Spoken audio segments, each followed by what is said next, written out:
registro de la clase y ustedes pues puedan ver la grabación o descargarla en caso que lo necesiten. No sé por qué no me están saliendo los nombres de ustedes. Qué raro. O sea, me sale la imagen, pero no me sale el nombre al lado. Bueno, listo.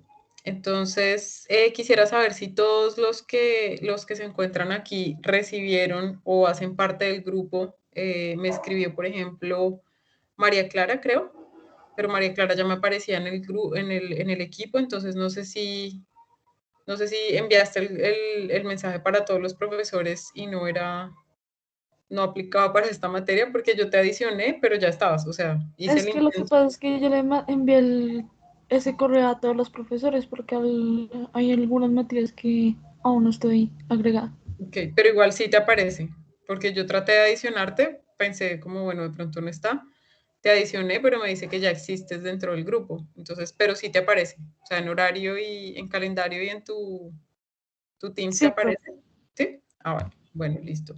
Y la otra que tenía problema, que era, esperen, no me acuerdo el nombre.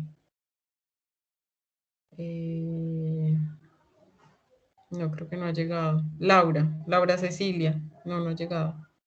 Listo, ya era la otra con la cual tuvimos inconvenientes porque no entraba y no, o sea, yo la adicionaba, pero no aparecía, pero bueno.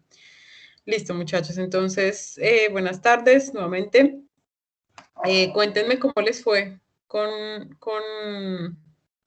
la pregunta que me hicieron la clase pasada, que yo les dije pues que leería al respecto y que todos leyéramos. Cuéntenme cómo les fue, qué encontraron, les llamó la atención. ¿Se acuerdan de la pregunta? No recuerdo quién la hizo. ¿Se acuerdan? Sí, profe, pues era lo de que si las madres que pues tenían VIH podrían lactar y eso. ¿Y qué encontraron al Pues, respecto? profe, pues yo leí artículos y espera, es que mi perrita está al lado y está jugando. Ok, tranquilo.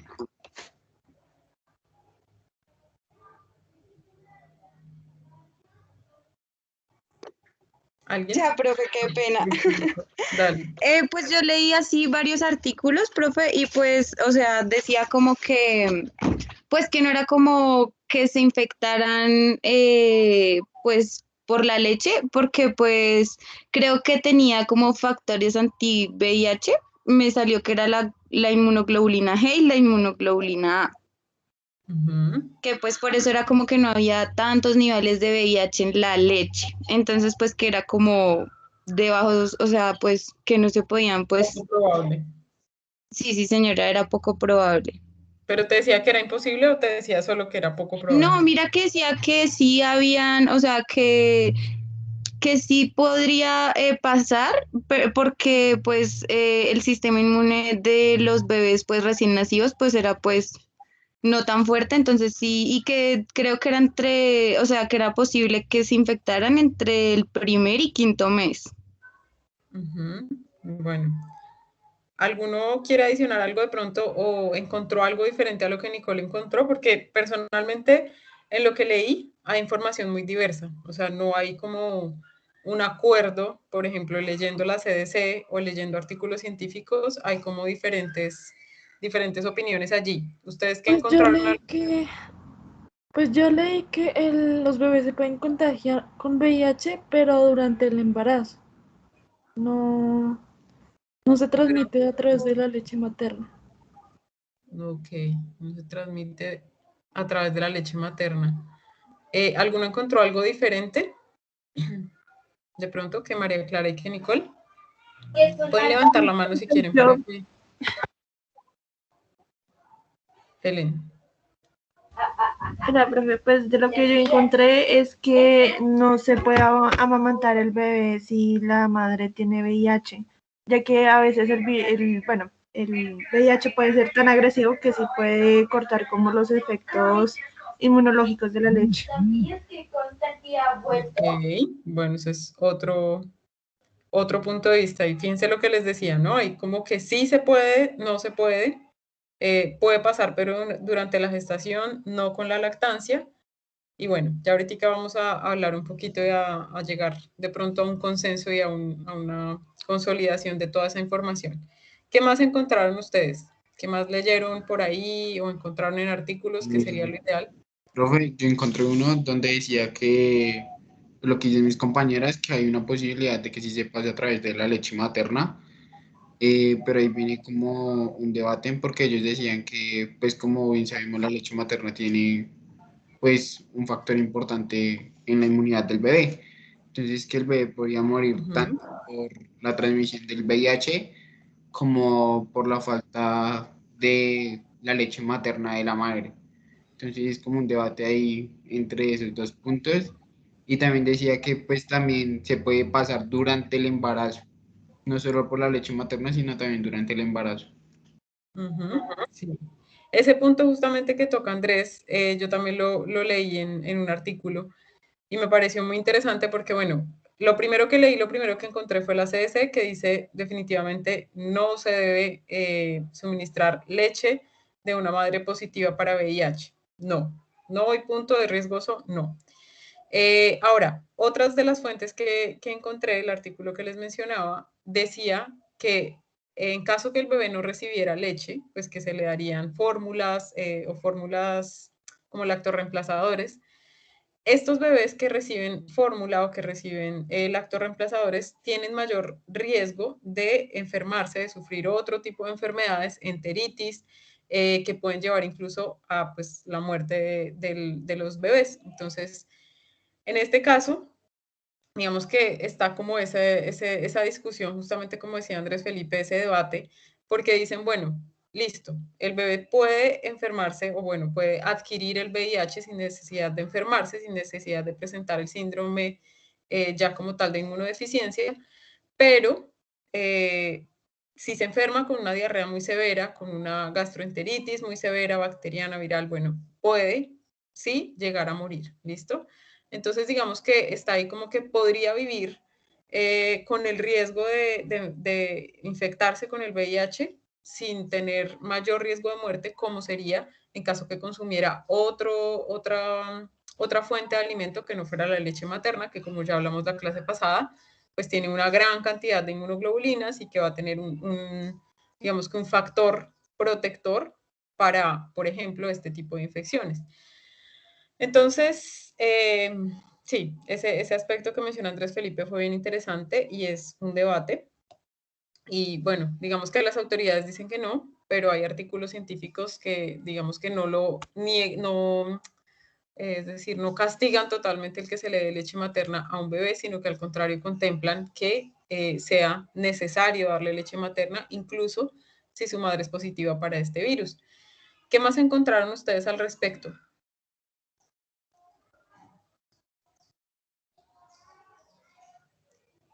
Profe, pues yo encontré también que dependía como también del estatus social de la madre, también dependía del país, porque digamos que era recomendable como suministrar retrovirales a las madres, creo que eran Antirretrovirales. en los primeros meses, o creo que en todo, como tal, en toda la gestación, y también era muy importante suministrarle retrovirales al momento del parto, porque ahí había Antirretrovirales.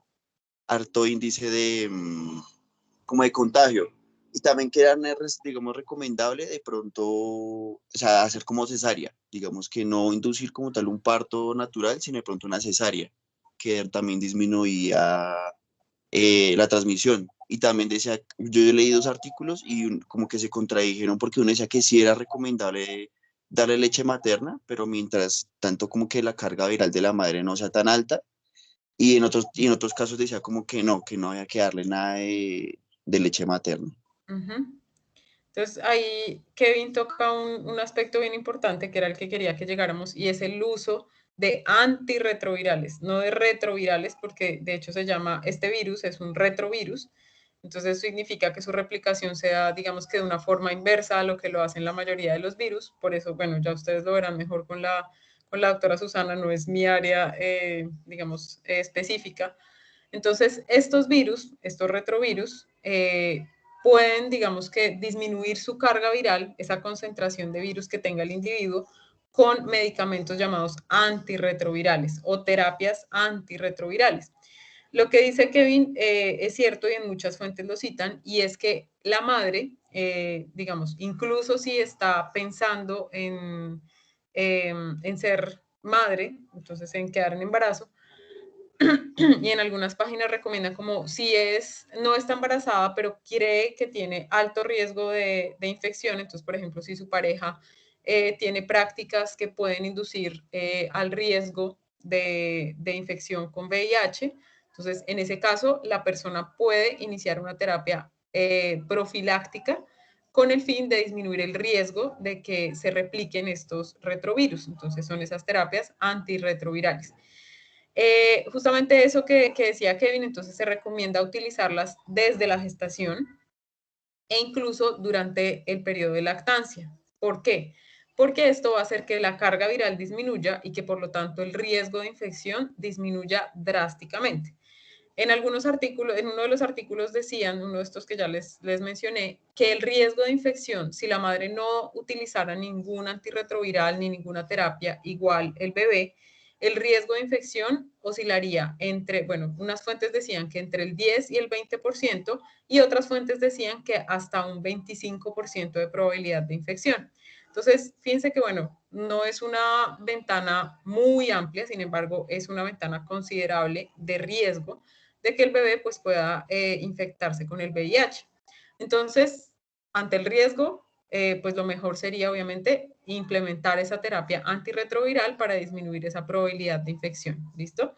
Entonces, dando respuesta a la pregunta que ustedes pues me hicieron la clase pasada, ¿qué considerarían ustedes? ¿Se puede? ¿El bebé se va a infectar? ¿Sí o no? Existe el riesgo, ¿cierto? Existe el riesgo de infección. Entonces, ante esa posibilidad, lo mejor sería implementar el uso de terapias antirretrovirales, es decir, que impida la replicación de estos retrovirus con el fin de disminuir la carga viral que puedan tener secreciones como lo es la leche materna. Igual, entonces, secreciones como el semen o la misma sangre, que bueno, no es secreción, sino que la misma sangre, tenga menor carga viral, va a ser pues uno de los efectos favorables de esas terapias antirretrovirales. ¿Listo? También mencionan otro aspecto relacionado con los antirretrovirales y es que ellos pueden pasar a través de la placenta.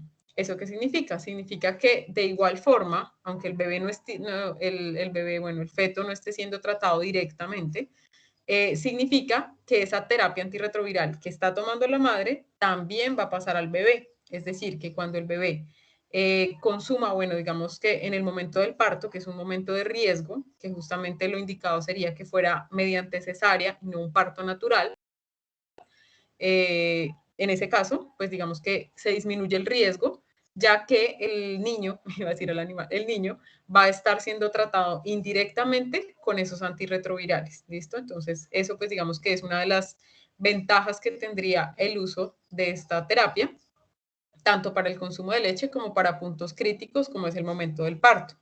Y la transmisión durante la gestación, pues según reportan, bueno, Nicole decían que alrededor del primer y quinto mes, si no estoy mal, dijo Nicole. Sin embargo, hay fuentes que dicen que a lo largo de toda la gestación existe ese riesgo. ¿Listo? Entonces, digamos que particularmente no hay un motivo por el cual solo pueda darse esa transmisión del VIH durante ciertos meses, sino que puede ocurrir en varios puntos de la gestación.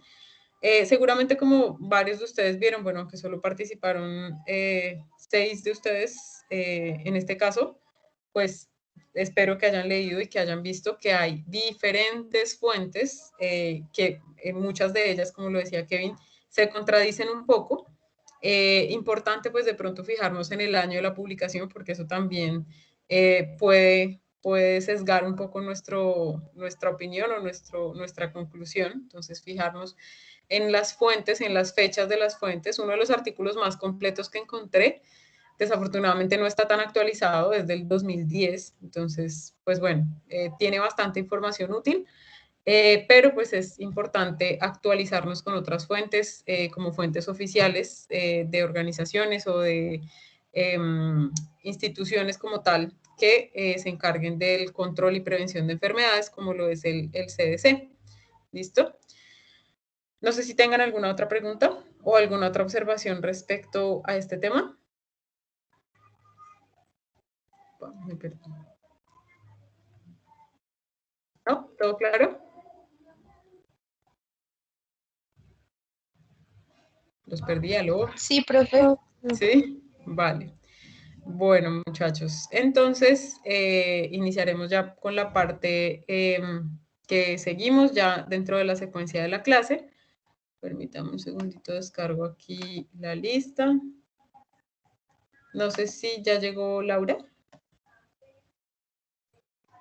Laura Cecilia, no, no ha llegado. Bueno, espero que no haya tenido problemas con el enlace y que por eso no esté, aunque aparece no conectado. Listo. Bueno, entonces, Profe. Señora.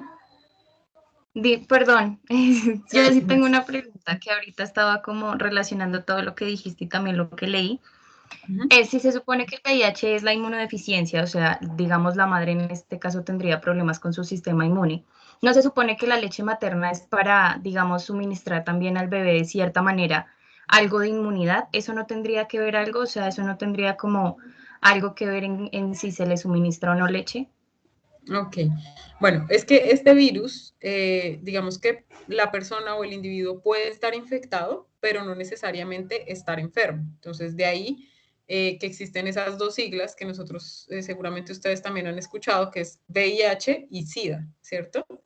El VIH entonces es el virus de inmunodeficiencia humana y el SIDA es el síndrome de inmunodeficiencia, es decir, no todas las personas que están infectadas, que es uno de los aspectos por los cuales si hay, digamos, comportamientos de riesgo para que la persona adquiera este tipo de virus, entonces el tener múltiples parejas sin protección adecuada, eso pues es un factor de riesgo, ¿cierto? O el uso de jeringas o de agujas que puedan ser un factor de riesgo. Entonces, todos estos factores de riesgo son, o sea, es importante considerarlos y tenerlos en cuenta como aspectos, digamos que, ¿cómo se dice? Bueno, de alto riesgo para poderse infectar.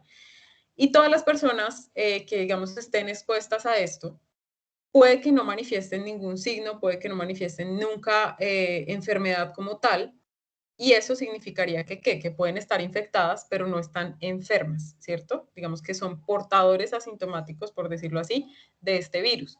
Ahora, cuando el individuo empieza a presentar enfermedad, entonces cuando él ya empieza a tener síntomas, es cuando podremos hablar, y ni siquiera, bueno, generalmente ya cuando manifiestan síntomas sería cuando hablaríamos del síndrome de inmunodeficiencia, ¿sí? Entonces, por ejemplo, si la madre está gestando, ya digamos que dio a luz y pues inició todo su proceso de lactancia. No necesariamente esa madre va a estar enferma. ¿Eso qué significa? Que su sistema inmune seguirá siendo competente, que la respuesta de sus linfocitos va a seguir siendo patente, es decir, que va a estar activa. Pero si hablamos de una persona o un individuo que ya tiene SIDA como tal, es decir, que tiene el síndrome de inmunodeficiencia, que ya tiene manifestaciones clínicas, ahí sí podría verse afectada la calidad de la leche, la carga viral, y en ese caso, pues lo recomendable definitivamente sería no alimentar directamente a su hijo. ¿Listo? No sé si eso responde a tu pregunta. Sí, profe, ya, gracias. ¿Sí? Vale, entonces no necesariamente la persona que sea VIH positiva va a estar enferma o va a tener ese síndrome, ¿listo? Y bueno, ahora sí, entonces pasemos a compartir. Listo. Avísenme porfa cuando ya estén viendo mi pantalla.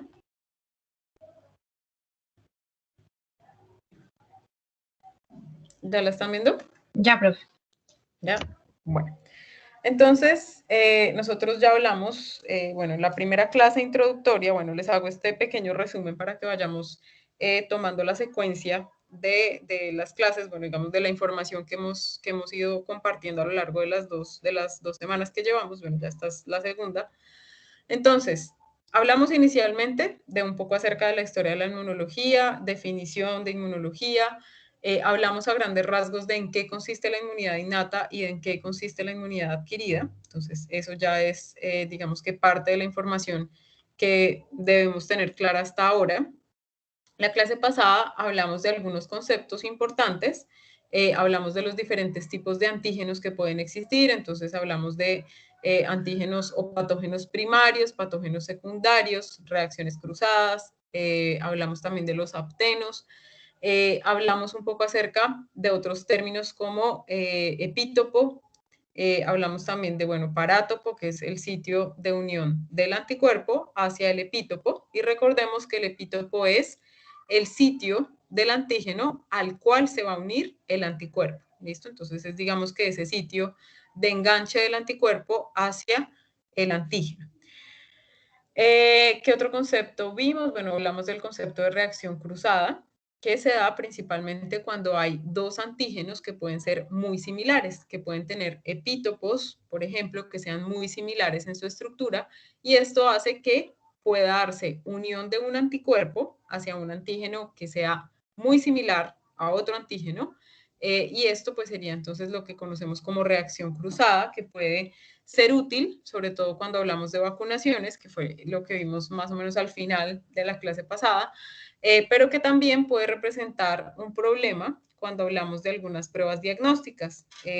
Cuando esto ocurre, entonces podemos hablar de pruebas que resulten como falso positivo, es decir, que nos dé un resultado compatible con, y sobre todo en pruebas cualitativas, un resultado como el de la prueba de Rosa Bengala, que fue el ejemplo que les di, que nos marque positivo, que dé la formación de esos grumos, que sería compatible pues con la unión de antígeno y anticuerpo, pero esto se deba no necesariamente a la presencia de anticuerpos contra Brucella abortus, pero sí contra otras bacterias como la Yersinia enterocolítica, que pues son bastante similares en su estructura.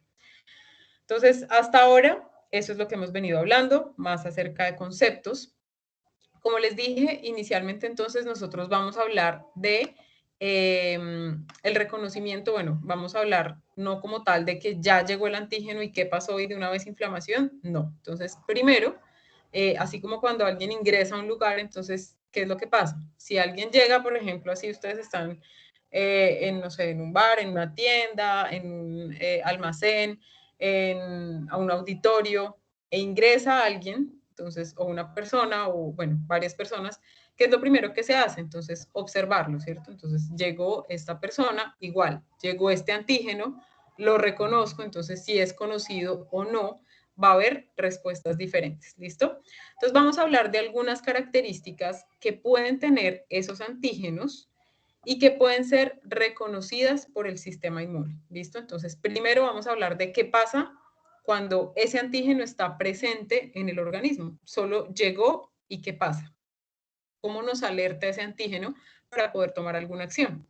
Ya después, entonces primero hablaremos y digamos que invertiremos la mayor parte de la clase hablando acerca del reconocimiento de los antígenos, porque ellos tienen características particulares en su superficie, que son, digamos, que atraen la atención o que llaman la atención, por decirlo así, del sistema inmune. Ya después, entonces, hablaremos de cómo, posterior al reconocimiento de ese antígeno, se va a dar una respuesta que se conoce como una respuesta inflamatoria, ¿listo? Esa primera respuesta ante la exposición a un antígeno corresponde generalmente, y sobre todo cuando hablamos de un antígeno que ingresa por primera vez, corresponde a una respuesta inmune innata, ¿listo? Entonces, hablaremos un poquito acerca de la activación de la inflamación y ya la próxima clase hablaremos más en detalle de la inflamación como tal. Entonces, es necesario que tengamos en cuenta y bueno, que recordemos un poco lo que hablamos la clase pasada. Acuérdense que les dije, bueno, las bacterias, por ejemplo, tienen diferentes antígenos en su superficie, entonces el antígeno O, lipopolisacáridos, hablamos también de flagelos, de proteínas de choque térmico, hablamos de diferentes características que pueden tener los antígenos y que pueden ser o que pueden atribuir mayor o menor virulencia, ¿listo? Estas también pueden ser más o menos antigénicas. Acuérdense que eso fue otro de los aspectos que hablamos la clase pasada. Dijimos que entre más diversa fuera la composición del antígeno, este iba a ser más antigénico, es decir, iba a llamar más la atención del sistema inmune. ¿Qué más dijimos? ¿Qué otra característica atribuye mayor antigenicidad? ¿Qué recuerdan? La estabilidad estructural. La estabilidad estructural. Entonces dijimos que las que tenían una baja estabilidad, como gelatinas o proteínas de este tipo más laxo, iban a ser menos antigénicas. ¿Qué otra cosa? El tamaño, profe, a mayor tamaño, mayor activación. Entonces, entre más grande la molécula, y de ahí la comparación que les puse, molécula de sodio, molécula de glucosa, molécula de albúmina, siendo la albúmina una molécula mucho más grande y por lo tanto con mayor potencial de ser antigénica. ¿Y qué otra característica?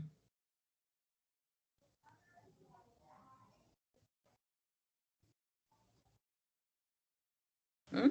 El carácter extraño, profe, que te explicaba Entre las más diferencias extraño. marcadas.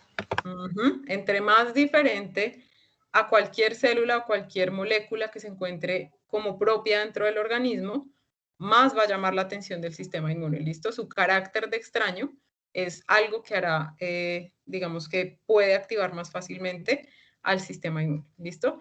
Entonces tengamos en cuenta todos esos aspectos, consideremos entonces los diferentes tipos de antígenos, las diferentes características que los pueden hacer más llamativos para el sistema inmune, y pues tengamos en cuenta que todas esas moléculas de superficie, todas esas proteínas, todas esas especializaciones de pared pueden permitir más fácilmente su reconocimiento por parte del sistema inmune, ¿listo? Que lo detecte más fácilmente. Ahora, estas estructuras de las cuales les estaba hablando, las cuales les estaba mencionando, son llamados como patrones moleculares asociados a patógenos. ¿Listo? Su sigla, con la sigla que nosotros los mencionaremos y bueno, de los cuales les hablaré a lo largo de la clase, es esta que aparece aquí, PAMP. ¿Listo? Los PAMP o esos patrones moleculares son parte fundamental en el inicio digamos, de ese mecanismo de alertar al sistema inmune para que se genere una respuesta de ataque. Entonces, tengamos en cuenta, esos PAMP se refieren a patrones moleculares asociados a patógenos. También hay otra serie de moléculas que se encargan de actuar en ese proceso inicial, digamos que de activar la respuesta inmune, de alertar al sistema inmune, y son las alarminas. Digamos que su nombre nos ayuda a recordarlas fácilmente y a recordar su función. ¿Listo? Alarminas ya no suena que alarma, que alerta. Entonces, esas son otras de las moléculas que participan en este proceso, digamos, preinflamación, como preámbulo al inicio de una respuesta inflamatoria. ¿Claros hasta aquí? ¿Voy muy rápido o vamos bien? Profe, disculpa, ¿qué eran las PAM? Los PAMP son los patrones moleculares asociados a patógenos. Entonces, aquí se los puse cada uno en mayúscula, solo que bueno, esto es por la sigla en inglés, patrones moleculares asociados a patógenos. ¿Listo? Entonces, en inglés es pathogen, associated, no me acuerdo. Bueno, las dos otras palabras, pathogen, pattern y molecular. Molecular pattern, perdón. ¿Listo? Entonces, por eso es que se llama PAMP. Bueno, ¿claros hasta aquí? Sí, profe. Vale. Bueno, entonces, una vez ingresa el antígeno, una vez ingresa ese agente, empieza una lucha, digámoslo así, contra el tiempo. Es una carrera contra reloj. Entonces, cuando ingresa, por ejemplo, un antígeno, una bacteria, ¿qué será lo más importante? Bueno, reconocerlo y defenderse, ¿cierto? Es como si entra un ladrón a una tienda. ¿Qué es lo primero que uno trata de hacer? Bueno, huir o atacarlo, ¿cierto? Es básicamente eso. En este caso, el cuerpo no puede huir, las células no pueden huir porque el antígeno ya estaría adentro, ¿cierto? Entonces, ¿cuál es la respuesta que queda? Atacar o tomar medidas contra ese antígeno. Entonces, es fundamental este preámbulo a la inflamación. ¿Por qué? porque entre más tiempo se demore el sistema inmune en reconocer al antígeno, está perdiendo, digamos que, el chance de ganar esa batalla. Entonces, ¿por qué? Una vez ingresa un virus, una vez ingresa una bacteria a un organismo, ¿qué es lo que ellos hacen? Proliferar y colonizar, ¿cierto? Eso es lo que ellos hacen. Entonces, entre mayor sea esa ventana en que el sistema inmune no actúa, o el tiempo que se demora en reconocer el sistema inmune o en actuar el sistema inmune, es un chance para que la gente pueda proliferar, pueda colonizar más células y más tejidos. Entonces, este tiempo, esta carrera contrarreloj es fundamental para disminuir la probabilidad de que el antígeno colonice y prolifere en grandes cantidades. ¿Listo? Entonces, de ahí la importancia de esta rápida respuesta. Entre más rápido sea este reconocimiento, como les decía, entonces menores van a ser las probabilidades de infecciones más graves. ¿Por qué? Por lo que les decía. Entonces, si yo lo ataco de una apenas llega, pues resulta que esa carga bacteriana, que esa carga viral puede disminuir drásticamente, ¿listo? A tal punto incluso que pueda lograr eliminarlo, ¿vale? ¿Claros hasta aquí? Yo les voy preguntando cada ratico porque es que esta mañana me pasó que estaba en clase y duré como 10 minutos hablando sola, entonces, porque se me desconectó la llamada, entonces por eso les voy preguntando seguido, ¿vale? Bueno, entonces, esta respuesta inicial que se da ante el ingreso de un antígeno es lo que conocemos y lo que veremos más adelante como un proceso de inflamación aguda. Esta inflamación aguda, que es una inflamación que se da, como su nombre lo dice, de forma aguda, es decir, rápida, muy rápida, hace parte de la respuesta inmune innata. Entonces, ya sabemos nosotros a qué se refiere una respuesta inmune innata, ¿no? Sabemos que es una respuesta, perdón, una respuesta inespecífica, una respuesta que actúa muy rápidamente, pero que también es una respuesta que tiene una corta duración. ¿Listo? Estas sí ustedes ya se las deben súper saber, que ya la repasamos la clase pasada también.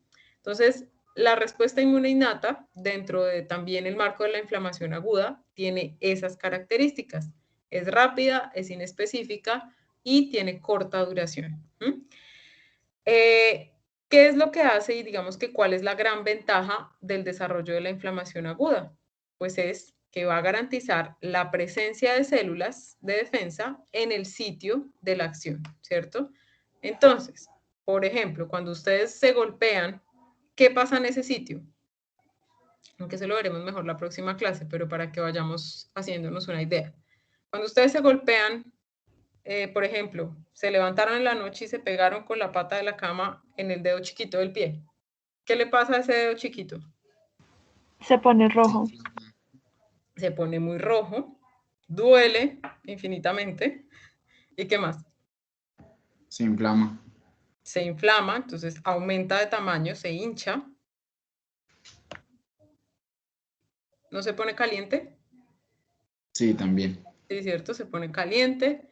Y ustedes podrían mover ese dedo bien y caminar perfecto apenas sienten ese trauma, ese golpe. ¿No es cierto? Se quedan así como, ay, no quiero caminar, no me quiero mover, porque duele muchísimo, ¿no? Entonces, el dedito pierde su funcionalidad durante ese periodo de inflamación. Entonces, dentro de esos cambios que ustedes mismos me dijeron, entonces mencionaron que había enrojecimiento, que había aumento de temperatura y que había hinchazón, ¿cierto? Esos tres cambios puntualmente que veremos más en detalle la próxima clase, ¿qué es lo que hacen? Aumenta el calibre del vaso sanguíneo, entonces si un vaso sanguíneo tenía este diámetro, resulta que después, cuando se da ese fenómeno que daña o que causa una injuria al tejido, ese vaso sanguíneo ya no va a tener este calibre o este diámetro, sino que va a aumentar, ¿listo? Va a haber un fenómeno que se llama vasodilatación. Básicamente, ¿en qué consiste? En que aumenta el calibre del vaso. Y cuando aumenta el calibre del vaso es como si yo cambio una manguera, tengo una llave con una manguera y cambio una manguera de 2 centímetros de diámetro por una manguera de 5 centímetros de diámetro, ¿cierto? Va a pasar más agua o puede pasar más agua. De igual forma, va a llegar más sangre, que es por lo que se da el enrojecimiento. También a raíz de esto podemos ver hinchazón y también otro tipo de cambios que ya ustedes verán en patología general, puede generar esa hinchazón, ¿listo? Se acumula líquido allí en el sitio de la injuria, el sitio que sufrió el trauma. Entonces, bueno, llega más sangre. ¿Y con la sangre qué llega? Células, ¿cierto? Entonces, esa inflamación aguda que ocurre cuando uno se golpea el dedito chiquito del pie o cuando uno no sé, se golpea, se raspa, etcétera, igual con los animales. Entonces, ese primer proceso que ocurre, que es el aumento de temperatura, enrojecimiento, hinchazón, además de estar acompañado de dolor, también tiene una gran ventaja y es que va a favorecer la llegada de células. ¿Listo? Llegan células al sitio de la inflamación. ¿Y qué hacen esas células? Entonces, bueno, en lo posible van a tratar de reparar, van a tratar de atacar en caso que haya alguien que esté allí causando una injuria. Entonces, por ejemplo, si hubo ruptura de pequeños vasos sanguíneos, pues las células van a tratar de repararlo. Si además del golpe hubo una herida abierta e ingresó alguna bacteria, pues tienen que llegar y eliminar esa bacteria en lo posible. Entonces, esta es una gran ventaja de la respuesta inmune innata y de la inflamación aguda que la acompaña. Entonces, ¿qué ocurre? Hay vasodilatación que favorece la llegada de células a ese sitio. Cuando llegan esas células, entonces, con ellas, pues también, bueno, ya dijimos que sangre, llegan células, también llegan otras moléculas, unas moléculas que veremos la próxima clase, que favorecen la activación de la inflamación y también llegan anticuerpos. Entonces, esta carrera que ocurre, entonces cuando se aumenta el calibre del vaso sanguíneo es como abrir la autopista para que corran todas esas células, todo ese ejército y lleguen a atacar al enemigo, que en este caso, bueno, bacteria, virus, cualquier antígeno que pueda estar amenazando la integridad de los tejidos. Entonces, dentro de las células que vamos a ver, veremos diferentes poblaciones celulares. Ya les he mencionado algunas de ellas, entonces encontramos, bueno, dentro del grupo grande de los linfocitos, encontramos a los linfocitos T CD8, encontramos a los linfocitos T CD4. Estos CD8 son los llamados citotóxicos, de pronto si ustedes los leen por ahí, son llamados citotóxicos justamente ¿por qué? Porque tienen esa capacidad de cito, ya sabemos que es de célula, y tóxico, pues son tóxicos para las células, causan muerte celular. Obviamente con células que necesitan morir o que deben morir porque están infectadas o enfermas, etc. También encontramos entonces las células CD4 o linfocitos T CD4, que son los llamados como linfocitos T ayudadores. Entonces, aquí yo se los estoy mencionando, pero todavía no hace falta que ustedes los copien todos, ¿listo? Solo les estoy contando al respecto de ellos. Todavía no hace falta digamos que lo incluyan todavía dentro de sus apuntes así con mucho detalle, no porque los veremos más adelante.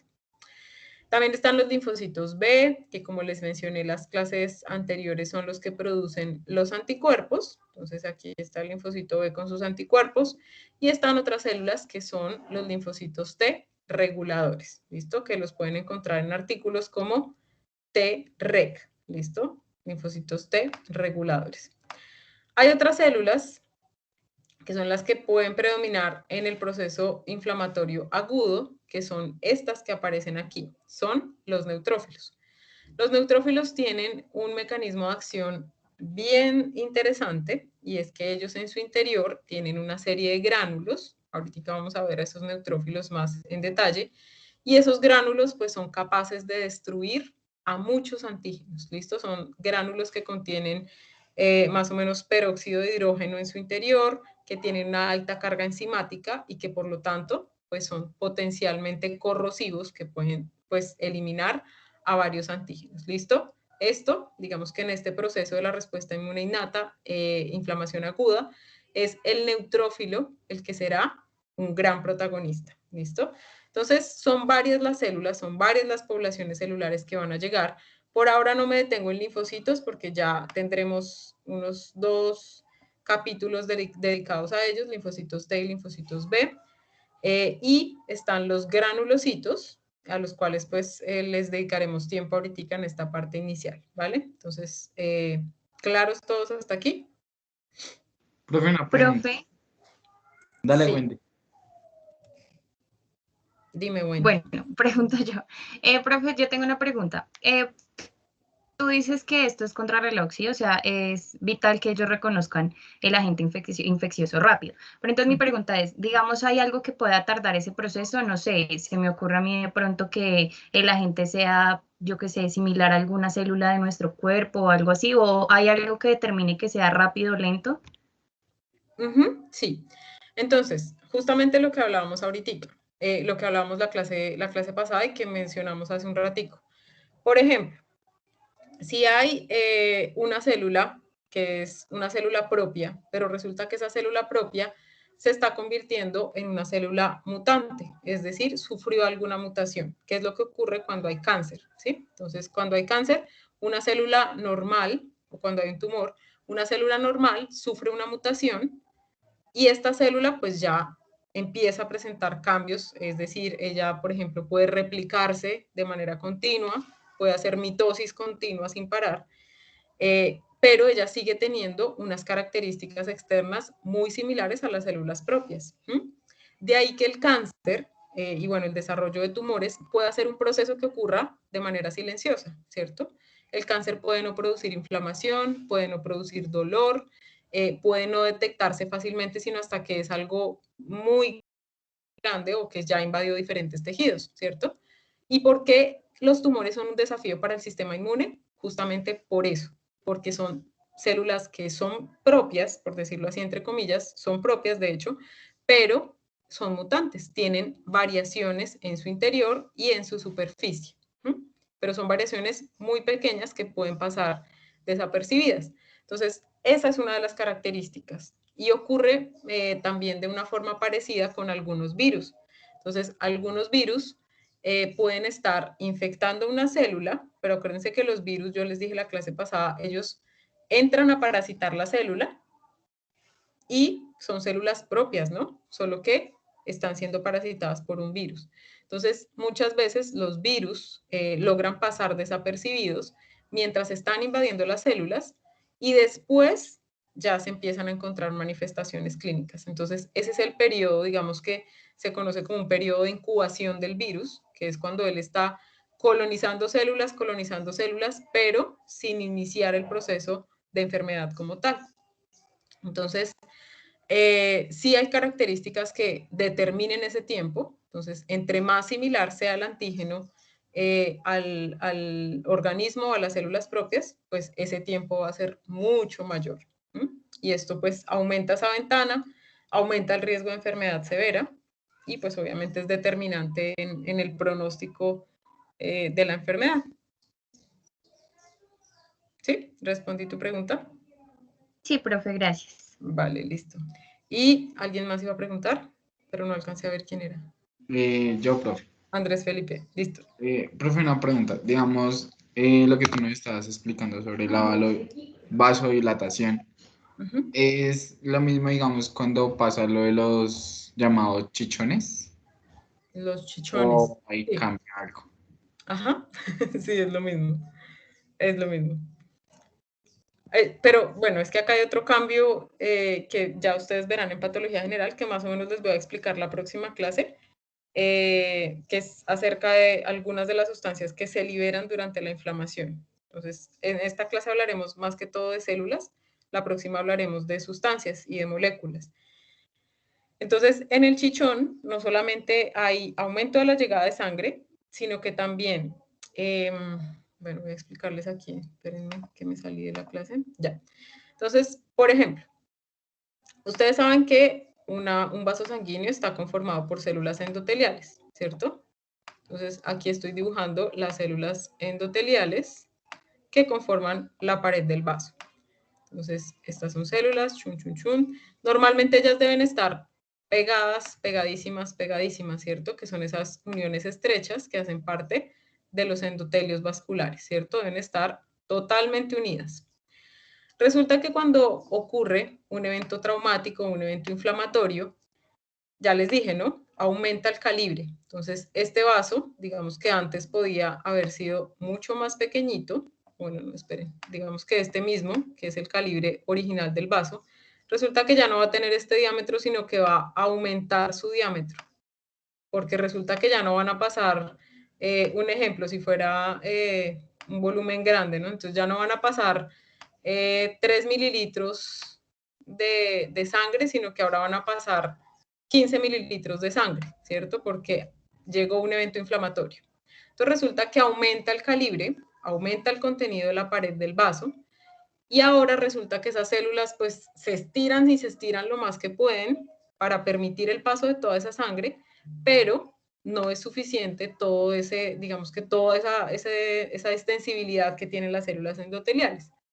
¿Eso qué hace?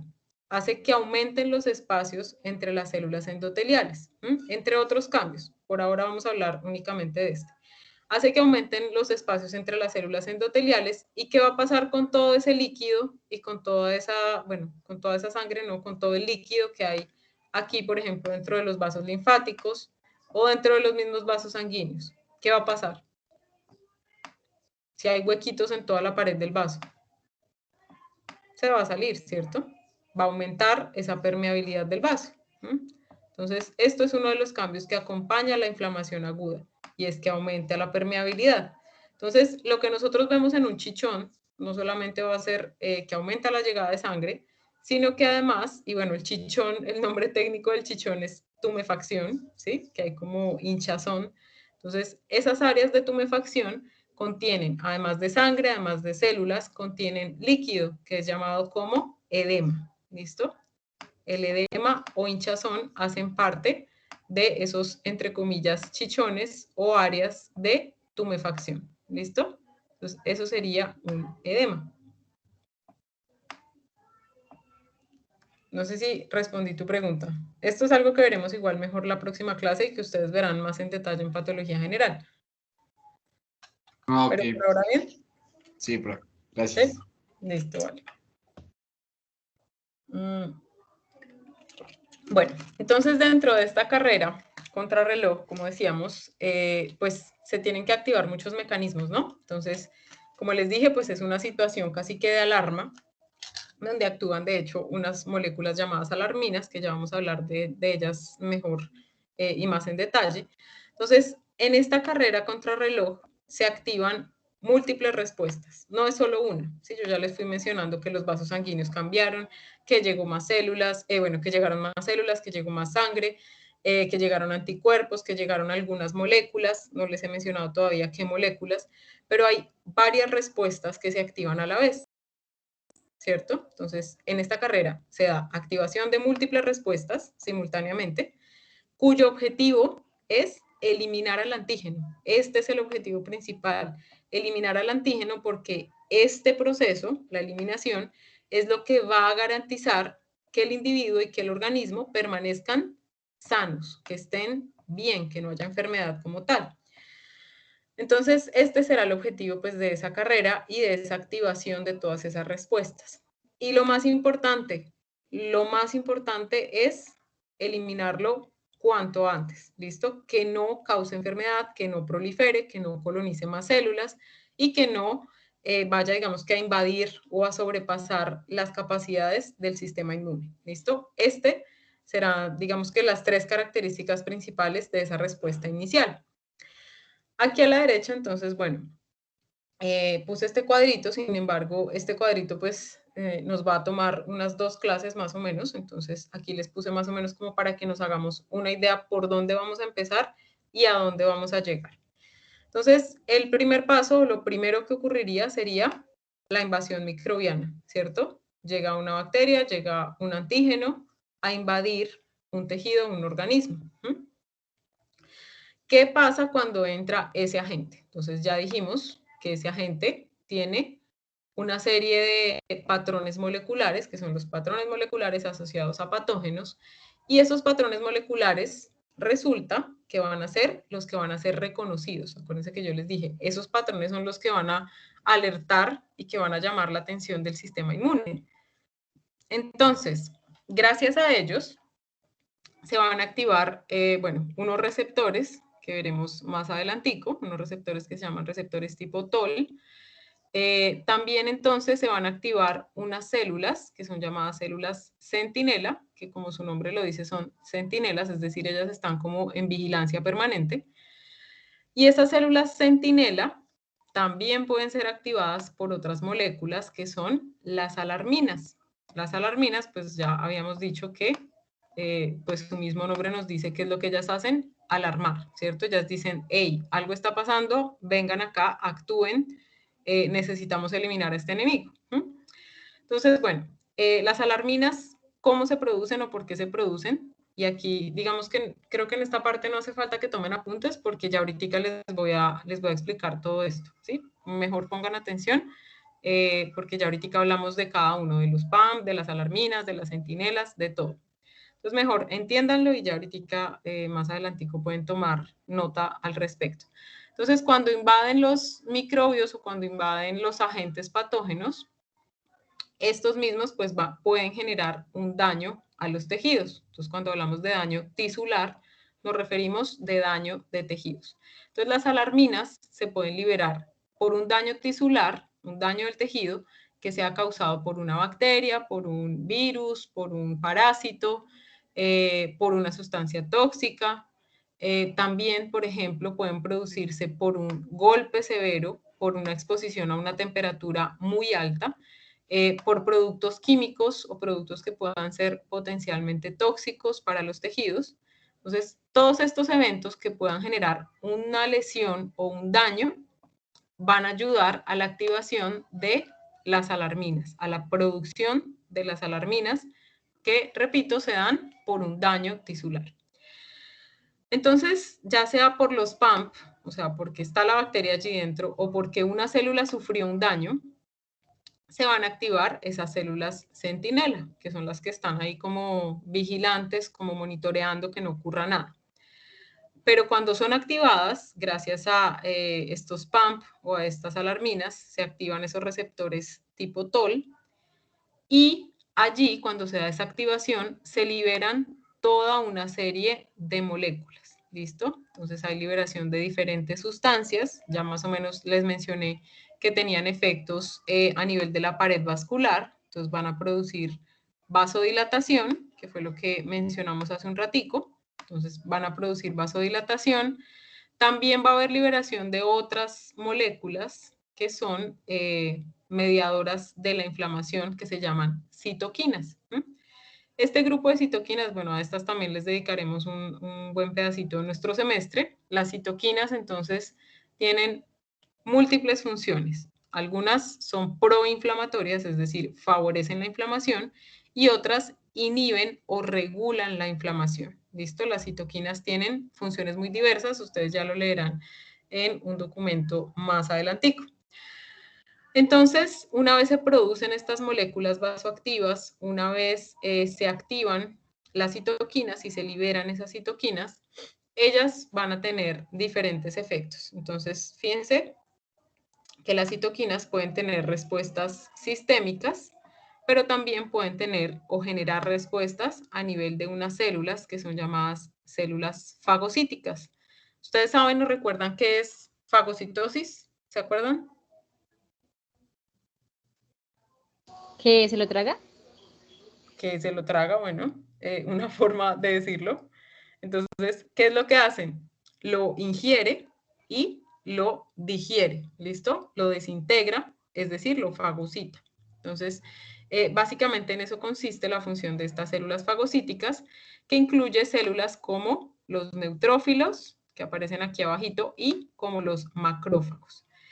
Entonces, las moléculas vasoactivas y las citoquinas van a activar esas células fagocíticas. Y acuérdense que yo les decía por aquí, el neutrófilo va a ser uno de los protagonistas porque él puede fagocitar y tiene gránulos en su interior que son muy poderosos y muy potentes en cuanto a su acción, digamos que desintegrar diferentes agentes. Entonces, una vez se activan estos neutrófilos, que se pueden dar, bueno, van a llegar por esos cambios vasculares, van a, digamos que recibir todo ese estímulo a nivel de las respuestas sistémicas y van a destruir la mayoría de las bacterias. Entonces, la respuesta inicial que tienen esas células es fundamental, porque van a destruir la mayoría de esa población bacteriana. Ahora, hay bacterias, y ustedes lo verán con la profesora Magda, hay bacterias que son muy resistentes a la fagocitosis, que no se dejan eliminar y que no se dejan eliminar. Pero la mayoría de ellas pues se puede fagocitar fácilmente y esto disminuye el riesgo de enfermedad. ¿Listo?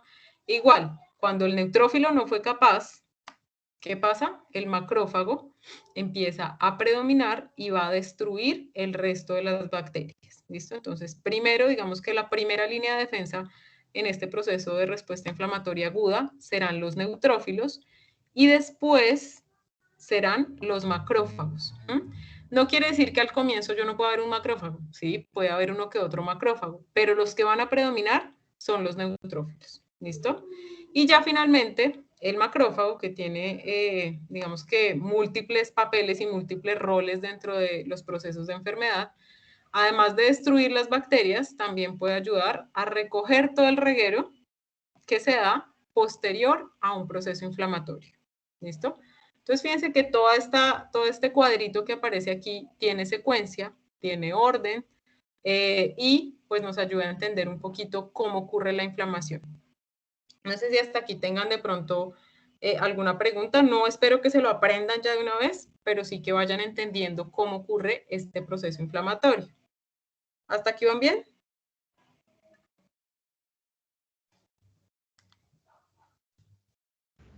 Sí, profe. ¿Sí? ¿Claros? Bueno.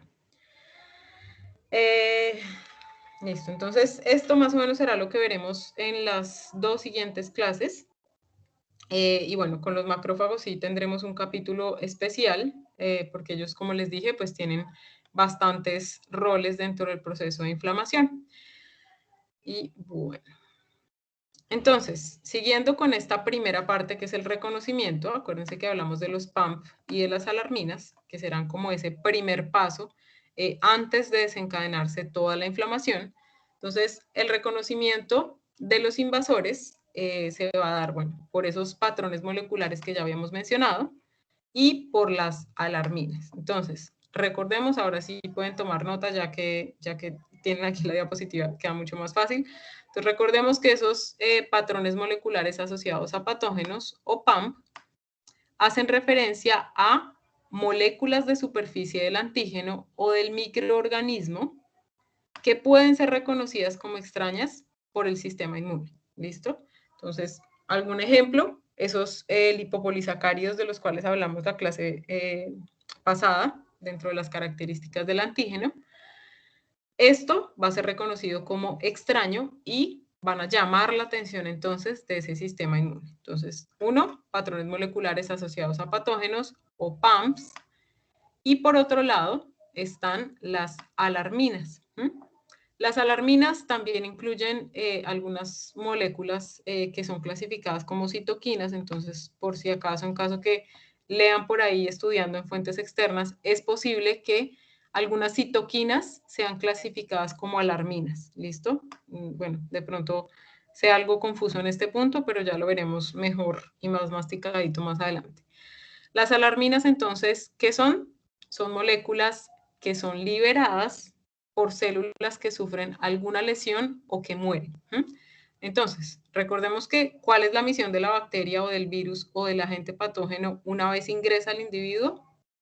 Colonizar, infectar, destruir, bueno, alimentarse, y esto, pues, o replicarse, como es el caso de los virus, y esto, pues, va a generar un rastro, ¿cierto? Entonces, va a ser que esas células que sufren, o por ejemplo, si se les rompe la pared celular, se liberan componentes del interior de la célula, todo esto va a ser reconocido como una alarmina, es decir, van a llamar la atención de ese sistema inmune y van a favorecer la llegada de células proinflamatorias, como ya lo vimos hace un ratico, principalmente neutrófilos, macrófagos, y van a favorecer otra serie de respuestas, cambios vasculares y algunas otras respuestas sistémicas, atrayendo células como los fagocitos, neutrófilos y macrófagos. ¿Vamos bien? Muy rápido. Sí, profe, bien. Bien, vale. Bueno, entonces, los PAMP son, bueno, ya sabemos que es patrón molecular asociado a patógenos. Entonces, los PAMPs son detectados por ¿quiénes? Entonces, ya sabemos qué son, ya sabemos en dónde los encontramos, y ellos van a ser detectados, como les decía ahorita en el cuadrito allí que resume todo, son detectados por las llamadas células centinela.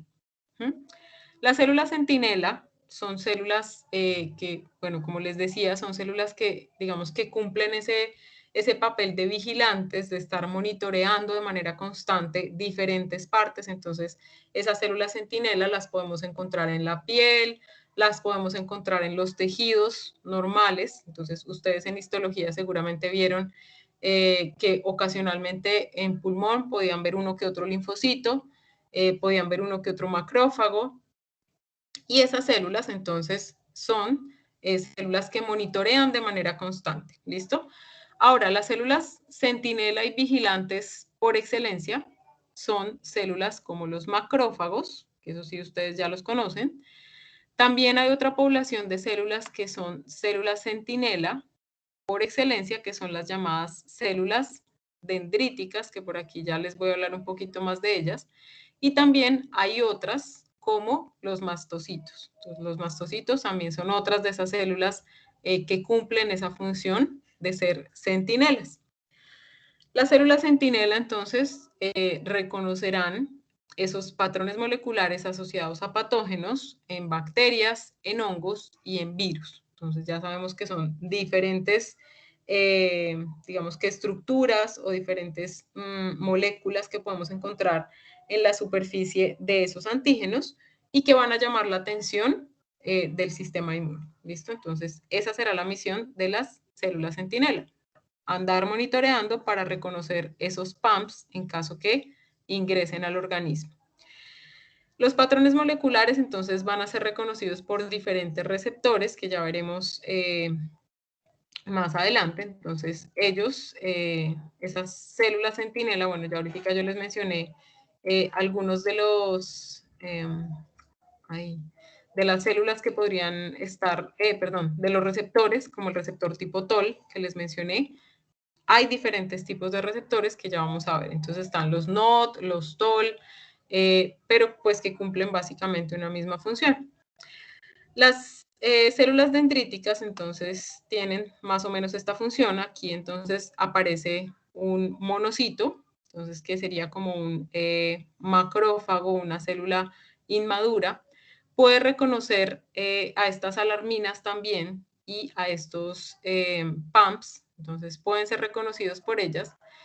Ellas empiezan a generar algunos cambios, y esto también lo veremos más adelante, solo para que lo vayamos viendo. Ellas generan algunos cambios y van a ayudar a enlazar y a generar una respuesta inmune y una respuesta inflamatoria. Estas células entonces cumplen varias acciones. Dentro de esas, las células dendríticas son encargadas de presentar al antígeno, al linfocito T, en un proceso que se llama sinapsis inmunológica, que veremos también más adelante. Entonces, estas dos figuritas de aquí, pues les muestran un poquito lo que vamos a ver más adelante. Por ahora tengamos claro que los PAMPs son reconocidos por células centinela, que pueden ser macrófagos, células dendríticas y mastocitos. ¿Listo? Entonces, dentro de esos PAMPs, como les dije, podemos encontrar gran parte pues, de las estructuras que ya mencionamos la clase pasada, que pueden conformar la estructura de un antígeno. ¿Listo? Ácidos lipoteitoicos o teitoicos, podemos encontrar también lipopolisacáridos, que hacen parte de la estructura antigénica de algunas bacterias. Y bueno, entonces estos son algunos de los ejemplos de lo que puede ser un PAMP, un patrón molecular asociado a patógeno. Ahora, como les decía aquí, los PAMP pueden ser reconocidos por diferentes receptores, que ya sabemos que están ¿dónde? En macrófagos, en células dendríticas y en otras como los mastocitos. Bueno, entonces los receptores tipo TOL, que ustedes podrán encontrar en la literatura con esta sigla, TLR, los receptores tipo TOL se encuentran en diferentes superficies celulares, ¿listo? ¿Eso qué quiere decir? Que en su mayoría, y digo en su mayoría porque también hay algunos receptores tipo TOL intracelulares, entonces en su mayoría los receptores tipo TOL van a reconocer antígenos extracelulares, en su mayoría. Y ocasionalmente pues habrá algunos receptores tipo TOL intracelulares, sobre todo en las células centinela, ¿listo? Entonces los podemos encontrar tanto en la superficie externa reconociendo antígenos extracelulares como internamente reconociendo antígenos intracelulares, como lo pueden ser los virus cuando ya han invadido la célula, ¿listo? Esta parte de acá, entonces, bueno, ya les digo, no hace falta que se aprendan que es receptor tipo TOL 2, 4 y 5, no. Es más para que ustedes sepan que existen diferentes tipos de receptores tipo TOL que están categorizados de acuerdo a su composición. Y bueno, estos receptores tipo TOL, entonces son glucoproteínas de membrana, son estructuras que se localizan, como les dije, ya sea en la superficie externa de la célula o también al interior, asociados a la membrana celular. Al menos han sido descritos unos 14 receptores tipo TOL y estos pues han sido numerados, ¿no? Entonces tienen diferentes identificaciones, por decirlo así, dependiendo pues más que todo del orden de su descubrimiento, más que de otras características. Entonces, dentro de los receptores tipo TOL de superficie, se describe el 2, 4 y 5. Como les dije, esto no hace falta que se lo aprendan. Esos receptores de superficie van a reconocer estructuras de antígenos que sean exógenos o extracelulares, ¿listo? Que vengan de afuera, como las proteínas, o que se encuentren fuera circulantes, como proteínas, por ejemplo, la albúmina podría ser considerada como una de esas proteínas, que no siempre va a generar respuesta inflamatoria.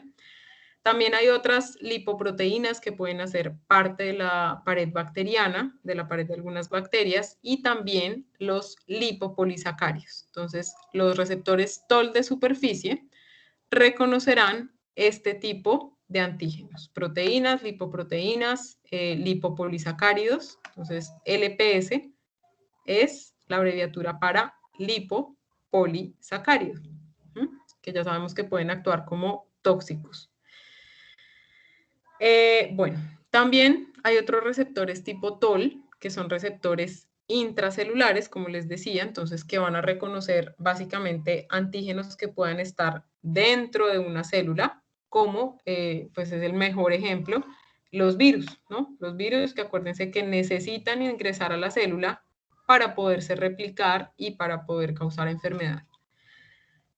Bueno, ¿cómo van hasta aquí? ¿Claros? Sí, profe. ¿Sí? Sí, profe. ¿De velocidad cómo vamos? ¿Están Bien, alcanzando a tomar bien. apuntes y todo? Sí, profe, por mi parte sí. Vale, bueno.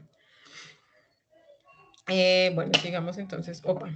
Entonces, receptores tipo TOL son unos de ellos.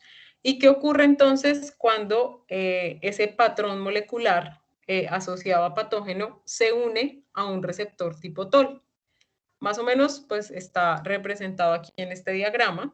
Entonces, fíjense por aquí, lipopolisacárido, receptor tipo TOL. Esta franjita lila representa la pared celular. Esta sería la pared. Y esto sería el interior de la célula. Todo este pedacito gris sería el citosol. Entonces, cuando el lipopolisacárido se une al receptor tipo TOL, entonces aquí es un ejemplo de lo que sería un PAMP, cualquier PAMP se une al receptor tipo TOL. Esta unión va a activar toda una serie de moléculas, entonces aquí no nos vamos a detener en el nombre de cada uno de ellos ni en la composición de cada uno de ellos porque ya es muy en detalle molecular y pues no hace parte del objetivo que queremos lograr aquí en la materia, entonces lo vamos a entender principalmente de forma funcional antes que por memoria de moléculas y demás, ¿listo? Entonces cuando se activa esta unión, cuando se da esta unión entre receptor tipo TOL y lipopolisacárido, se activan una serie de cascadas a nivel intracelular. Se activan entonces dentro de estos, uno que sí les menciono el nombre y lo puse aquí en la diapositiva, porque lo van a encontrar seguramente en varios artículos científicos, que es el factor nuclear kappa, ¿listo? Este NF-K-beta, ¿listo? Este que aparece aquí. Entonces, este factor nuclear lo que hace es activar, como su nombre lo dice, varios procesos de transcripción a nivel nuclear, ¿cierto? Entonces, este factor nuclear actúa sobre el núcleo, induciendo la transcripción de diferentes genes y la generación y la producción de diferentes moléculas. Entonces, aquí, bueno, se activa ese factor nuclear y él actúa, como les dije, a nivel nuclear. En el núcleo que se encuentra el material genético, ¿cierto? Entonces, es allí donde se va a inducir la transcripción de diferentes genes. Entonces, aquí, bueno, por ahora, pues vamos a dejarlo en que se da la producción de diferentes citoquinas, que serán principalmente proinflamatorias, como la interleucina 1, beta, la interleucina 6.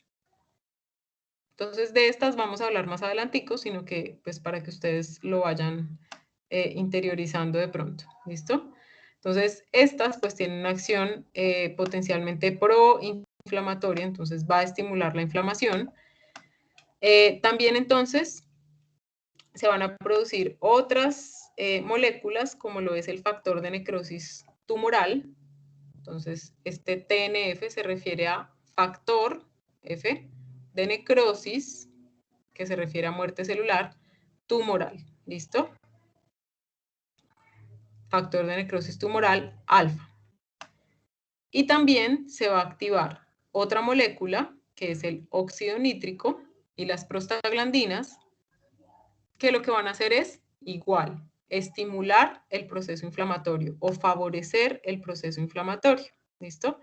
El óxido nítrico, por ejemplo, es causante de vasodilatación, de lo que les mencionaba hace un ratico. Este lo vamos a ver bien la próxima clase, ¿vale? Entonces, esta es una de las sustancias que se producen en ese proceso de inflamación aguda. Óxido nítrico, ¿listo? Este que aparece aquí como no, es óxido nítrico. Entonces, bueno, ¿claros hasta aquí?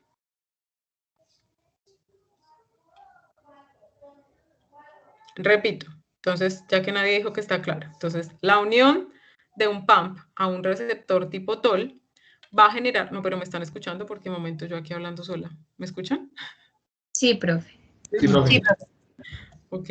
Entonces, la unión de un pump al receptor tipo TOL va a generar la activación de mecanismos intracelulares, dentro de los cuales va a actuar el factor nuclear kappa, beta, que va a inducir transcripción de genes y, en consecuencia, la producción de sustancias y de moléculas proinflamatorias. ¿Listo? Eso a grandes rasgos. Dentro de estas sustancias proinflamatorias, entonces vamos a encontrar... perdón. Esperen que no sé qué le pasó a mi mouse. Ya. Algunas sustancias como las prostaglandinas, que veremos ya la próxima clase, el óxido nítrico, el factor de necrosis tumoral alfa y algunas interleucinas que en general pues van a tener una acción proinflamatoria. ¿Listo? Entonces, cuando se une este pump al receptor tipo TOL, digamos que se da esa señal de iniciar. Es como si se activara un receptor, un interruptor de inicio de inflamación. ¿Listo? Esto es lo que ocurre. ¿Claros ahora sí? ¿Mejor? Sí, profe. Sí, profe. Vale. Bueno, otro de los receptores que existe es un receptor llamado tipo NOD.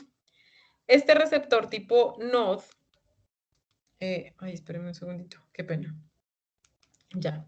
Este receptor NOD, entonces, recibe ese nombre por este término, dominio de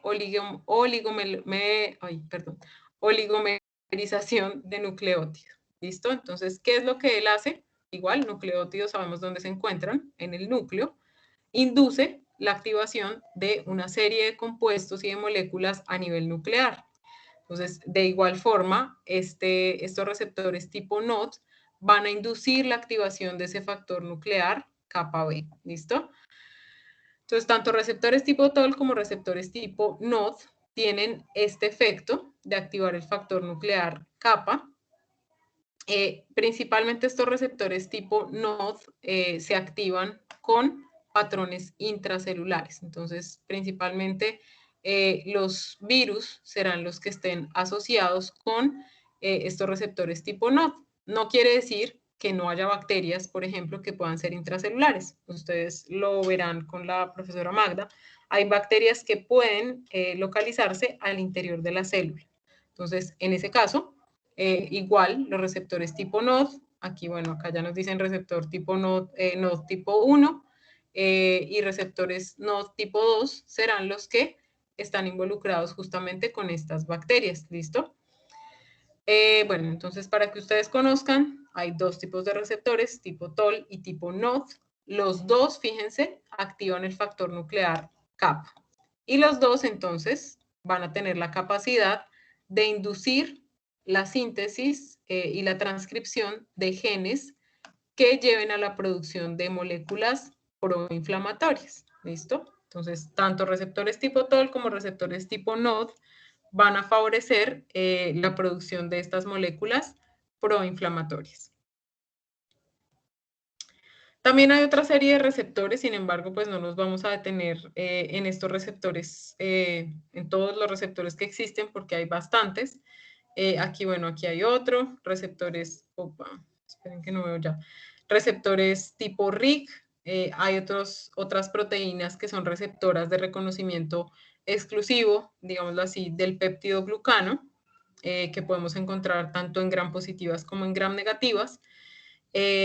También hay otros receptores que son receptores de células centinela, específicamente en ellas los podemos encontrar como macrófagos y mastocitos, pero en general, digamos que no me detengo en cada uno de ellos. ¿Por qué? Porque todos tienen la misma función y pues para nuestro objetivo aquí en inmunología es suficiente con que veamos esta parte. Ya lo otro es muy molecular, muy puntual y pues no es muy aplicable, digamos que en la parte práctica. Entonces, cualquier PAMP, entonces cualquier molécula que sea ajena, como por ejemplo el ADN bacteriano, los lipopolisacáridos bacterianos, que sabemos que se encuentran en la superficie celular, tienen esa capacidad y ese potencial de activar la inmunidad innata. ¿Listo? Ellos potencialmente pueden ser reconocidos por el sistema inmune y pueden generar una activación ya como tal de esa respuesta. ¿Listo? Entonces aquí en este dibujito más o menos lo que ya les había contado. Entonces ingresa ese antígeno, por ejemplo, esta bacteria sería una bacteria liberadora o productora de lipopolisacáridos. Y estas proteínas, entonces, estas que les mencioné aquí, proteínas de reconocimiento de peptidoglucano, cumplirían una acción similar a lo que hablábamos anteriormente con el receptor tipo TOL, solo que esta proteína, digamos que capturaría al lipopolisacárido libre, lo capturaría y lo llevaría ya posteriormente a activar un receptor tipo TOL, ¿listo? Entonces se uniría a estos receptores de superficie y posterior a esto, pues, ¿qué pasaría? Lo que ya vimos. Entonces, un receptor tipo TOL ya sabemos que estimula a nivel de núcleo con el receptor, con el factor nuclear kappa. Entonces, va a inducir la activación y la producción de moléculas proinflamatorias. ¿Listo? Entonces, todos básicamente pues tienen el mismo objetivo, que es inducir señales y liberar, pues digamos que una serie de moléculas proinflamatorias. ¿Claros?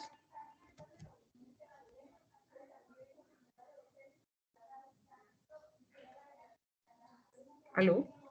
Sí, profe. Sí. Bueno. Entonces, ya hablamos de los PAMPs, ahora vamos a hablar de las alarminas. Las alarminas, que son otras de las moléculas que son capaces de inducir la activación de esa respuesta inflamatoria. Entonces, como ya lo dijimos anteriormente, estas alarminas son liberadas posterior a la lesión de un tejido o a la lesión de una célula. Entonces, si una célula muere, si una célula sufre alguna injuria o algún daño, las alarminas van a ser liberadas. Entonces, como les decía inicialmente, no solo se reconocen los PAMP, también se reconocen esas llamadas alarminas, que serán esas moléculas liberadas por tejidos que han sufrido alguna lesión. Bueno, entonces las alarminas no solamente van a ser liberadas por ellas, sino que también pueden ser liberadas por células centinela. Entonces, digamos que ellas serán como las salvadoras, en este caso, digamos que las zapas que están ahí listas para, bueno, ayuda, necesitamos ayuda, ellas van a sapear al enemigo y a raíz de esto, entonces van a liberar esas alarminas. Esas alarminas, entonces, van a ser liberadas por un previo reconocimiento del antígeno. Entonces, aquí ya estamos hablando de que las células centinela son capaces de reconocer al antígeno y además de liberar alarminas. ¿Listo? Ya habíamos mencionado eso en el cuadrito que vimos anteriormente, sin embargo, aquí ya lo vemos más puntualmente. Las alarminas, entonces, reconocerán al antígeno, las células centinela reconocerán al antígeno, liberarán alarminas y pues esto ya es, digamos que determinante para iniciar la respuesta inflamatoria. También entonces, no solo las células centinela pueden producir esas alarminas, sino que también un tejido que sufra un daño puede liberar las alarminas. ¿Listo? Entonces, por tejidos dañados o por células centinela, que reconocen a un antígeno. ¿Listo? Entonces ellas se activan y van a desatar la respuesta inflamatoria. Las alarminas también se describe en la literatura que tienen propiedades antimicrobianas. Entonces, ¿eso qué quiere decir? Pues que ellas pueden potencialmente contribuir a la eliminación de algunas bacterias. ¿Sí? Eso lo describe la literatura. Y por otro lado, estas alarminas también son capaces de reclutar, y ya hablamos bien de en qué consiste este término, y activar células que participen en esa respuesta inmune innata. Entonces, es como, por ejemplo, si a un país le dicen que se va a activar una guerra, que va a iniciar una guerra, que lo van a invadir, ¿qué hace ese país? ¿Se queda cruzado de brazos? ¿O qué es lo más probable que haga? Se comienza a preparar. Se prepara, ¿cierto? Dice, me van a atacar, no me puedo quedar de brazos cruzados, ¿cierto? Y más si no puede huir, porque le van a llegar al sitio. Entonces, ¿qué hace él? Prepara un ejército, por ejemplo. Entonces, esa preparación del ejército sería más o menos que la reclutación. Entonces, van trayendo y trayendo células que puedan atacar y que puedan defender al organismo. Entonces, esto pues hace parte de la consecuencia, digamos, de la liberación de esas alarminas. Ellas van a ayudar a traer células, a preparar células para que ataquen al enemigo. Dentro de las alarminas, entonces, algunos de los ejemplos son estas que aparecen aquí.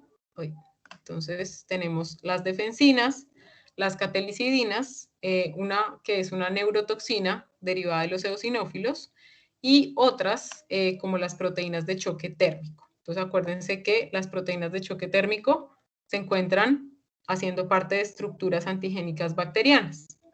Entonces, cuando una bacteria es atacada por un neutrófilo, por ejemplo, que ya dijimos que podía romper y dañar muchas bacterias, si una bacteria es atacada por un neutrófilo, sus proteínas de choque térmico van a salir libres al espacio extracelular. Entonces, esa liberación de proteína de choque térmico, vamos a ver que va a ser como una especie de pista o como un rastro que deja la bacteria. Entonces, esto va a inducir la activación de la respuesta inmune innata. También hay otras que son consideradas como alarminas, que incluyen las quimioquinas, que se encargan principalmente de atraer células, que las veremos igual más adelante. También hay otras que son llamadas citoquinas, como la interleucina A. Entonces, aquí hago un pequeño paréntesis. Citoquinas es un grupo de muchas moléculas diferentes, ¿listo? Entonces, ya después hablaremos de la función de ellas.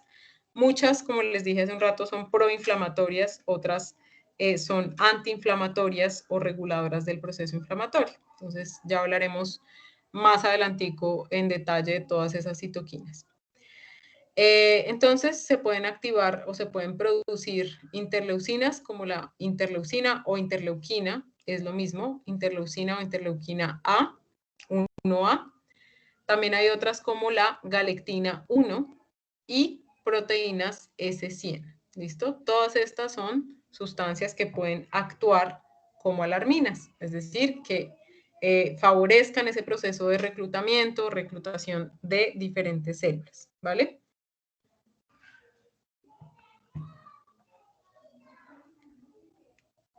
Sí, profe.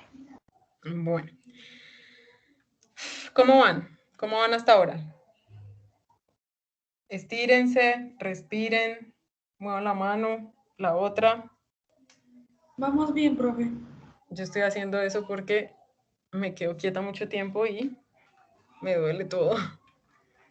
Bueno. Mucho tema. ¿Cómo van? ¿Entendiendo todo fácilmente o ahí van? Cuéntenme, es que como no les veo las caras, es difícil. ¿Todo bien? Sí, profe, por mi parte voy bien. Listo.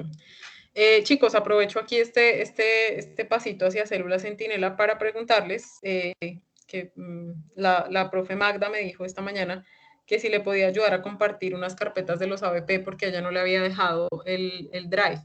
Entonces yo compartí la de los grupos 5 y 6.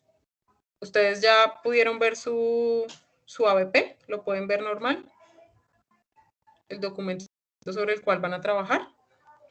Grupo 5 y 6, que era el grupo de Axel y el grupo de Natalia Nieto, creo que es, o Angie Nieto. Sí, profe, ya llegó el archivo. ¿Sí lo pudieron ver? Ok, perfecto. Sí, porque ella no pudo, entonces le hice ahí, pero yo le dije, bueno, me toca que confirmen. De resto, ¿todos los grupos pudieron ver su ABP? Sí, señora. Sí, señora. Vale, recuerden entonces que, ¿qué les iba a decir? Que la tutoría, entonces, de acuerdo con lo que me dijo la profe Magda, sería el próximo viernes, ¿no? No mañana, sino dentro de 8 días. ¿Listo? Para acordar el diagnóstico de trabajo de cada grupo.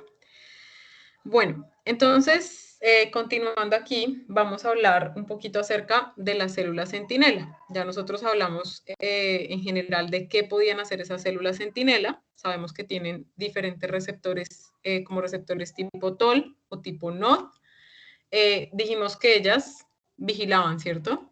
Que ellas estaban allí pendientes de cuando llegara algún potencial antígeno. Entonces, ellas son centinelas. Dentro de las células centinelas, entonces, encontramos unas células que son los macrófagos. Los macrófagos, entonces, son células, bueno, que tienen una apariencia bien diferente a la de otras células. Ahorita veremos algunas imágenes. Ellas son células con un citoplasma amplio, lo cual les permite fagocitar mucho. Entonces, ellos pueden ingerir varias células, incluso pueden ingerir una alta carga de bacterias por tener un citoplasma muy amplio. ¿Listo? Esos macrófagos, entonces, ¿qué hacen? Ellos son capaces de detectar microorganismos, además van a poder destruirlos, porque ellos son capaces de hacer fagocitosis, como lo dice su nombre, macrófago, y también van a participar de una manera importante en la transición de inmunidad innata a inmunidad adquirida. ¿Listo? Entonces, ellos, los macrófagos, como les dije hace un ratico, tienen una acción y muchos roles dentro de los procesos inflamatorios. Aquí vemos una pequeña introducción, ya más adelante pues veremos toda una presentación dedicada únicamente a los macrófagos. Entonces, estos macrófagos, como les decía hace un ratico en el cuadrito que aparecía todo al lado derecho, ¿no? Primero van a actuar dentro de la respuesta inmune innata los neutrófilos, pero ellos, los macrófagos que se encuentran centinelas, pueden alertar a los neutrófilos. ¿Listo? Fíjense que acá el neutrófilo es el que les está diciendo, bueno, vamos pues a atacar, ¿cierto? Él está alertando a esas células. Entonces el macrófago tiene ese potencial de alertar a los neutrófilos, pero también puede llegar después de los neutrófilos. Entonces hay muchas poblaciones de macrófagos que ya veremos más adelante. Entonces, en general, ellos van a ser capaces de destruir a los patógenos que sobrevivan después del ataque del neutrófilo. Y bueno, ya dijimos que pueden ser centinelas, es decir, ellos mismos pueden detectar al antígeno. Estos macrófagos tienen una capacidad muy grande de hacer fagocitosis. ¿Eso qué quiere decir? Bueno, yo ya les dije que tenían un citoplasma muy amplio y que por eso podían fagocitar mucho o una gran cantidad de antígeno.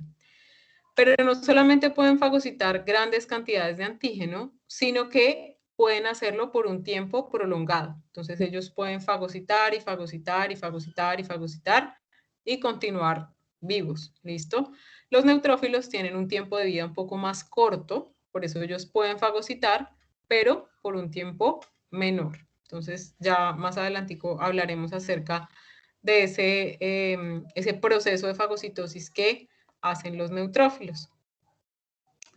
Los macrófagos entonces tienen la capacidad de secretar moléculas amplificadoras de la respuesta inmune. Entonces acuérdense que dijimos que esas mismas células centinela podrían producir alarminas. Entonces ellos pueden amplificar esa respuesta inmune liberando alarminas.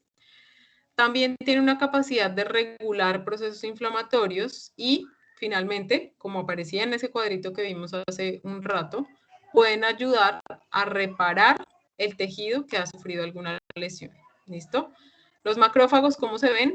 Se ven así. Entonces son células grandes, son células de un citoplasma muy amplio. Esta imagen de aquí a mí me gusta mucho porque muestra al macrófago en acción. Entonces fíjense en esta imagen B, vemos el citoplasma, que es el que vemos todo basofílico, rodeado de glóbulos rojos, que son estos más rosados, o bueno, sí que se ven más rojos incluso. Y lo basofílico sería el núcleo, el citoplasma, pero lo basofílico intenso sería el núcleo del macrófago. Y fíjense que dentro del citoplasma del macrófago hay una célula. Esta célula sería un polimorfo nuclear neutrófilo. Entonces aquí vemos ese núcleo con una forma bien particular, propia de un neutrófilo. Vemos varios punticos pequeñitos en el citoplasma del macrófago que pueden corresponder a restos de células que hayan muerto o también pueden corresponder a bacterias. Entonces, este que estamos viendo aquí es un macrófago que fagocitó a un neutrófilo. Aquí abajito, en la imagen D, vemos otro macrófago que tiene, al parecer, un linfocito por aquí en su interior.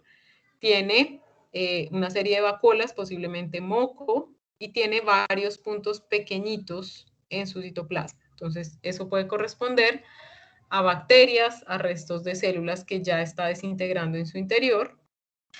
Y esto pues refleja esa capacidad del macrófago de fagocitar grandes cantidades de antígeno y tiene tanta capacidad en su citoplasma que fíjense en este de la imagen C. ¿Tiene cuántas células dentro?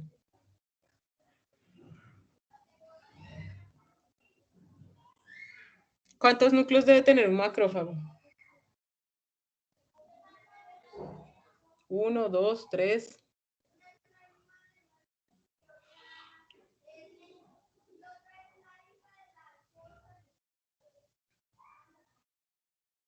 ¿Aló? ¿Uno? Uno nada más. Los macrófagos deberían tener solamente un núcleo. Y en la imagen C, ¿cuántos núcleos estamos viendo aquí contenidos?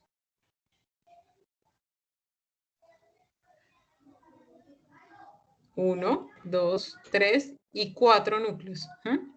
¿Eso qué quiere decir? Que el macrófago logró fagocitar 3 células, ¿sí? Entonces, fíjense la capacidad tan grande que puede tener un macrófago para fagocitar células y, bueno, bacterias, entre otros. Bueno, los macrófagos, entonces, se originan en la médula ósea. La médula ósea, pues, hace parte, como les mencionaba en la presentación, terminando la presentación de la segunda clase. Entonces, en la médula ósea es donde se diferencian las poblaciones celulares. Recordemos entonces que en la médula ósea podemos encontrar, pues, diferentes fases de madurez del macrófago y de otras células. El macrófago, entonces, cuando se encuentra inmaduro, es decir, cuando no está activado, se llama monocito. ¿Listo? Entonces, cuando ustedes leen un reporte, por ejemplo, un cuadro hemático, si es que alguna vez de pronto ya han visto alguno, entonces, cuando les dicen monocitos, se refieren a macrófagos que no han sido activados y que no se han instalado en ningún tejido, es decir, que se encuentran circulantes. Los monocitos, es decir, esos macrófagos inmaduros, representan el 5% de todas las células blancas en sangre. Entonces, ellos pues se pueden encontrar, acuérdense, monitoreando porque son centinelas. Entonces, los monocitos serán esas células que van a estar, o digamos que esa etapa de desarrollo del macrófago que estará allí circulante siendo centinela. Ahora, los macrófagos maduros, es decir, los macrófagos que ya están listos y activados, se encontrarán en el tejido, en diferentes tejidos, entonces en hígado, en vaso, bueno, en vaso normalmente no se encuentran muchos, en piel, en intestino, en tracto digestivo en general. Allí ya serán llamados como histiocitos, ¿listo? Cuando ya se instalan en un tejido. En sangre podemos encontrar macrófagos activos, sí, que ya se vuelven más grandes con ese citoplasma como el que vimos hace un rato. Entonces, aquí en este recuadro observamos varias de las funciones de los macrófagos. Entonces, los macrófagos tienen, por ejemplo, la función de presentar antígeno. Entonces, ya sabemos que él es centinela, puede detectar y además puede iniciar el proceso de presentación de antígeno, que es un proceso que veremos más adelante. También participa en los procesos de regeneración tisular y de cicatrización, que será otro de los procesos que veremos más adelantico. Ayuda a secretar sustancias proinflamatorias, ayuda a hacer fagocitosis, que es en lo que nos vamos a enfocar principalmente por ahora. Y también pues podrá destruir y fagocitar células tumorales que pueden ser consideradas como antígenos. Entonces, el macrófago, fíjense que tiene una gran cantidad de funciones y dentro de esas funciones, pues encontramos la secreción de diferentes enzimas. ¿Y qué acciones tienen las enzimas? ¿Ustedes se acuerdan qué hace una enzima?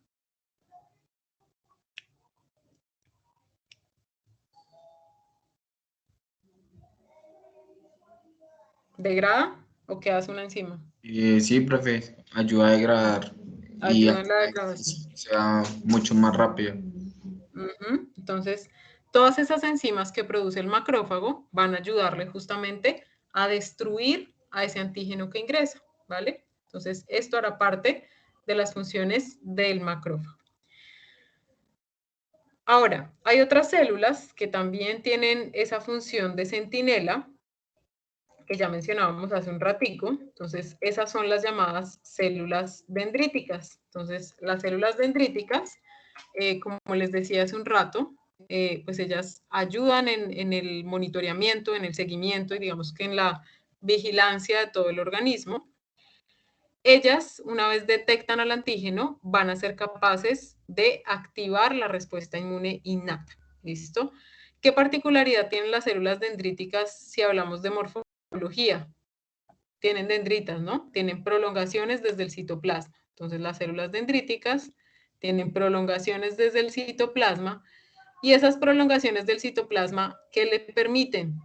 le permiten, bueno, aquí ya se me fue formando un poquito la célula dendrítica, le permiten capturar al antígeno, ¿listo? Le permiten que con sus dendritas pueda capturar a los antígenos, interiorizarlos y, digamos que tomar medidas a partir de este reconocimiento. Entonces, ellos pueden hacer un procesamiento de antígenos, que es un proceso que ya veremos más adelante, para iniciar ya la respuesta inmune adquirida. Entonces, ellas reconocen al antígeno y no solamente lo reconocen, sino que también pueden tomar algunas medidas, digamos que de ataque hacia esos agentes, ¿listo?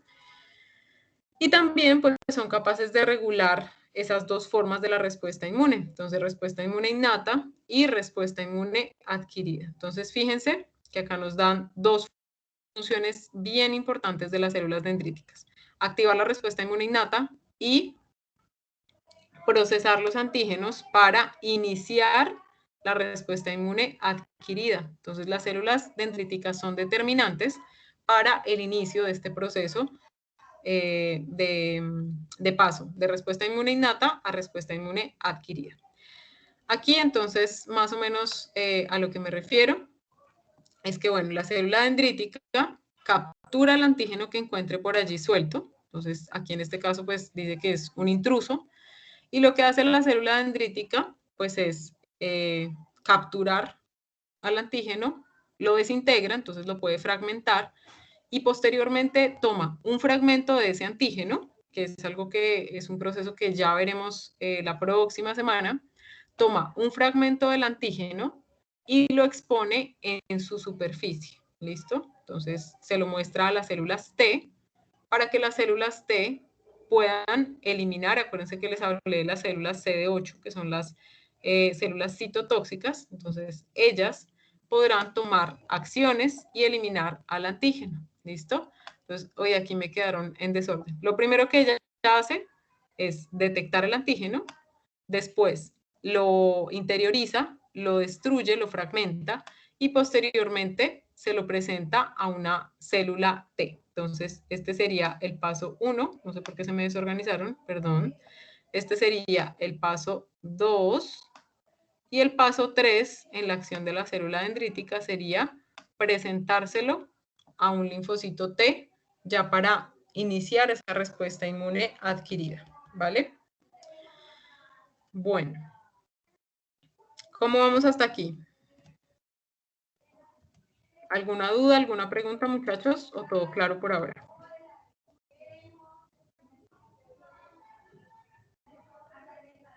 Todo claro, profe. ¿Todo claro? Sí, profe, Listo, todo bueno. claro. Entonces, yo creo que por ahora podemos dejar aquí porque ya, bueno, para no cortar este tema que viene y verlo todo seguidito. Entonces, yo creo que por ahora podemos dejar hasta aquí. ¿De acuerdo? Vale, profe. ¿Sí? Vale, profe. Vale. Entonces, para la próxima clase, pues obviamente profe. repasen lo que hemos visto. Todavía no, pues, no me aparece en el curso, no me aparece el curso en el aula virtual. Entonces voy a escribirle a la doctora Ángela, porque no sé por qué no me aparece a mí inmunología. ¿A ustedes ya les aparece el curso?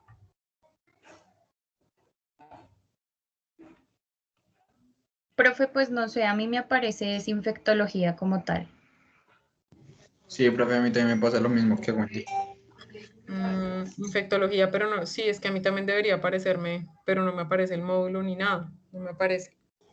Entonces voy a preguntarle a la doc Angie o a la doc Ángela al respecto. Entonces ya ahí pues ya empezaría yo a publicar los documentos de lectura y ya podríamos realizar un pequeño quiz, ¿no? Acuérdense que tenemos pendiente un quiz de las tres primeras clases. Bueno, sí, hasta la clase pasada, o sea, 3 primeras, sí. Ese lo tenemos pendiente, ¿vale? Bueno, muchachos, entonces, pues, no siendo más por hoy, espero que tengan un feliz fin de semana, un feliz resto de tarde y nos estamos hablando. Cualquier duda, cualquier inquietud, por favor, me comunican mediante el correo electrónico. ¿Listo? Nos vemos entonces el martes a las 7 de la mañana. Bueno, Vale, profe, Bueno, gracias. profe, gracias. Muy bien, muchachos. vale, profe, gracias. Chao, profe, gracias. Bueno, Gracias, profe. chao. Vale, con gusto, chao.